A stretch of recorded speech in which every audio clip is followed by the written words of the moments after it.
Bonjour et bienvenue dans cette nouvelle vidéo. Je suis Émilie et je travaille au quotidien à accompagner les professionnels pour réduire l'empreinte de leur mobilité. Pour la première fois de cette série de vidéos, je vous emmène aujourd'hui sur le terrain et même sur la route pour vous prouver qu'un véhicule électrique utilitaire peut sortir des villes et que cela se passe bien.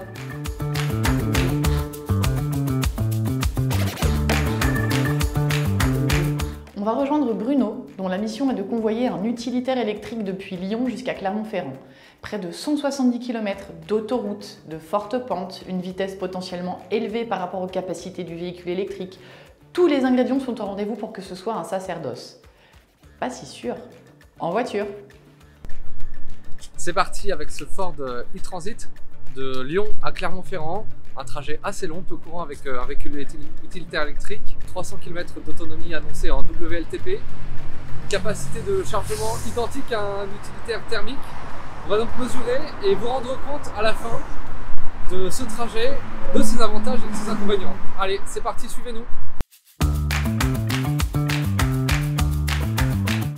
Vous l'entendez, ou plutôt vous ne l'entendez pas, c'est le son du moteur. C'est un moteur électrique évidemment, et donc il ne produit pas de bruit ou très peu de bruit.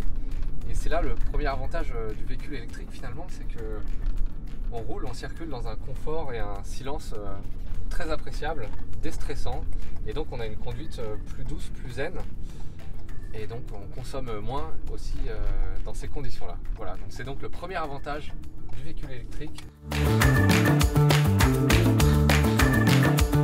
Alors, autre avantage du véhicule électrique quand il est associé à des applications mobiles et à des outils d'aide à la gestion, comme c'est le cas dans certaines solutions de mobilité électrique, c'est qu'on sait exactement la distance qu'on peut atteindre avec une charge existante. Par exemple ici, on est chargé à peu près à 2/3 du plein de batterie, et on sait qu'on va pouvoir atteindre une distance assez précise grâce à une application mobile fournie en plus du véhicule.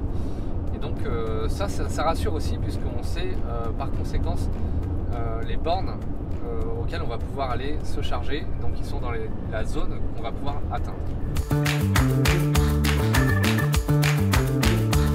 Troisième avantage du véhicule électrique, c'est qu'on doit recharger. On recharge plus souvent qu'une voiture à une station essence, donc on va les recharger. Là on arrive à une station d'aire d'autoroute, et donc on va les recharger, et quand on recharge, on peut se reposer.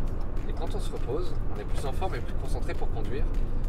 C'est donc un avantage supplémentaire, la sécurité.